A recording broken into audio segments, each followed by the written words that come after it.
ఇయ్యాల రేపు మంచి కోరుకునుడు సాయం చేసుడు తప్పైందుల్లా. నీ సాయం ఇంట్లో మనువయ్యా పుణ్యం చేయబోతే పాపం ఎదురయ్యే రోజులు వచ్చినాయి. మరి లేకపోతే ఏందుల్లా గీ ముచ్చటిన్నాక ఎవరికన్నా సాయం చేద్దామంటే దడ ఉడుతుంది. మరి చూడుండ్రదేందో. కలికాలం సార్, కలికాలం. ఇవాళ రేపు రోడ్ల మీద ఎవరైనా కనిపిస్తే ఇక బండి ఆపుదామంటే భయం పట్టబట్టే.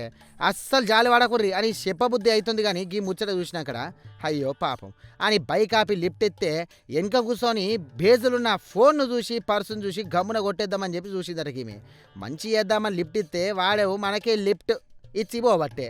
అందుకే ఇవాళ ఓ మనిషి ఇంకో మనిషిని సాయం చేసేందుకు వెనకాడుతున్నారు. సుశీలకి అన్నవు ఇక దొంగ ఆమెకు లిఫ్ట్ ఇచ్చి